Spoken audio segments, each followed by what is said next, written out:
Just one director coming and saying there are more people attached, they've done the hard yards, they've got some either grant from NFDC or they've got some international co-productions which are also there with a lot of international film commissions coming and affording those grants. So it really depends on the kind of movie you're making. And I think especially in the in IFFI and NFDC, a lot of you find that the independent space, and I think that till the films which come into film festivals do not start really performing at box office or on platforms, I think that's when you'll start seeing the money. You need more platforms like Mubi and and other such which will help in ensuring that these kind of films which make monetizing, which is monetizable. The monetizing is the current challenge, right? Everyone's looking for trying to reach the largest common denominator or the largest audience. Because finally it's a business. So you'd like to add something? Yeah, just to add to what Shavik is saying, I think when you say structure, when you look in the West, structure is always correlation to risk.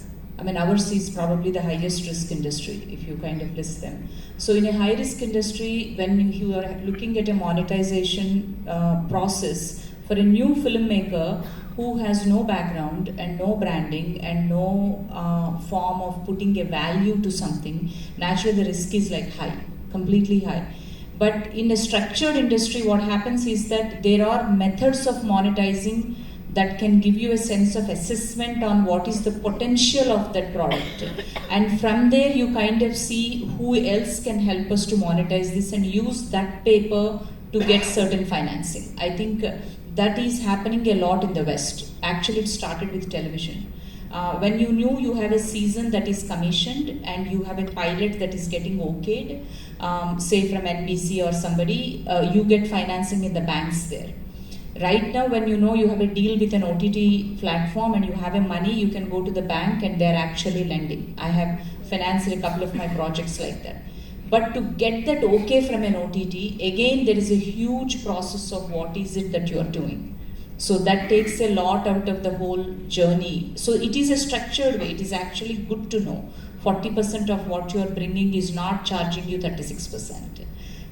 But if that kind of opportunities get opened up a little bit more, where the cost of capital is at the bank rate, I think, and some kind of a validation comes to producers that yes, I went and found a monetization, but now where do I get the money? Where do I take this paper to get the money? I think that helps us a lot. Yeah. Mr. Hassan, I would like to know from you, in a way, these days, current times it's not raising finance as much as pre-selling the rights. In the good old days, you actually touched upon that right in the beginning. In the good old days, it used to be funding, and then the producer was free to sell his film to whomever he wanted once it was complete. Today, I'll just explain to our esteemed audience. Today what happens is corporates have stepped in. So the corporates buy the all India or the all world rights and fund the film. So it's, instead of raising finance, a better way of looking at it would be that the producer is pre-selling his rights. Now, this has its flip side also. Suppose the producer were to go grossly over budget.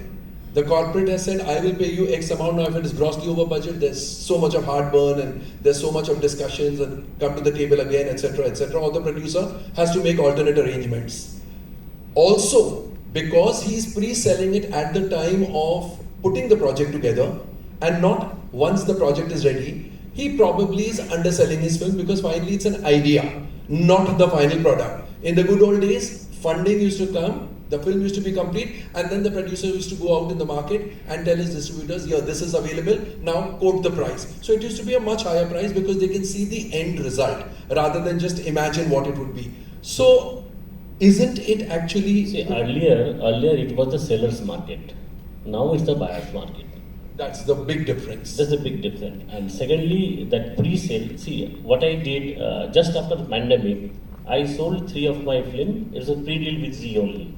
So all these 3 films went well in the box office. Other channel called me, but by that time I have already sold it. So that risk we have to take. At the time we have to take that risk. But the situation that time was that it was wise enough to sell it, have a pre-deal. So I didn't took the risk at that time. And that what ma'am was saying about the structure thing, see, until and unless you